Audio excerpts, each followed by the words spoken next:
नमस्कार बाळांनो, चला बाळांनो आपण करूया ऑक्टोबर महिन्याचं वाचन. बघा आपण नेहमीप्रमाणे कॅलेंडर वाचन करत आहोत बाळांनो. बघा ऑक्टोबर 2025 हा ऑक्टोबर कितवा महिना आहे बाळांनो? 10वा महिना आहे. बघा लक्ष देऊन ऐकायचे बरं का बाळांनो. बघा आता आपण बघूया आठवड्याचे वार. रविवार, सोमवार, मंगळवार, बुधवार, गुरुवार, शुक्रवार आणि शनिवार हे काय आहेत? आठवड्याचे 7 वार आहेत बाळांनो.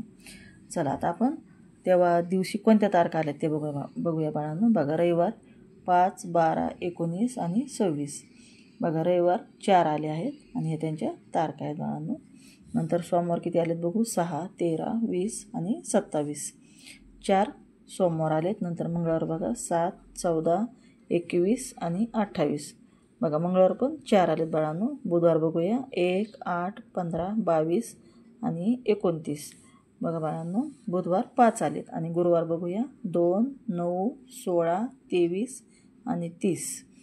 गुरुवार 5 आलेत. शुक्रवार बघा 3, 10, 17, 24 आणि 31. बघा शुक्रवार 5 आलेत. आणि शनिवार बघूया 4, 11, 18, 25 आणि शनिवार 4 आलेत बाळांनो. बघा आता बघा 1 तारीख इथं हा किती दिवसांचा महिना बघू आपण. बघा शेवटची तारीख किती आहे बाळांनो? 31 आहे. म्हणजे हा 31 दिवसांचा महिना आहे.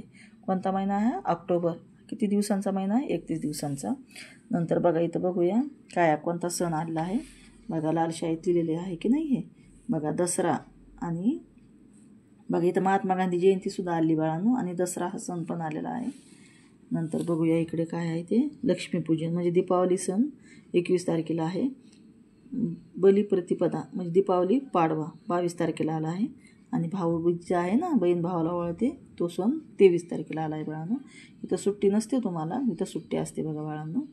हे लाल अक्षरात लिहिलं म्हणून तुम्हाला सांगितलं भाऊबीज आली आहे म्हणून. बघा असा हा 31 दिवसांचा महिना आहे बाळांनो. बघा तुम्हीसुद्धा काय करायचं? कॅलेंडर वाचन करायचे बाळांनो. म्हणजे मग तुमच्या लक्षात येईल सगळं सण वार नाही की नाही, तारखा. चला ओके.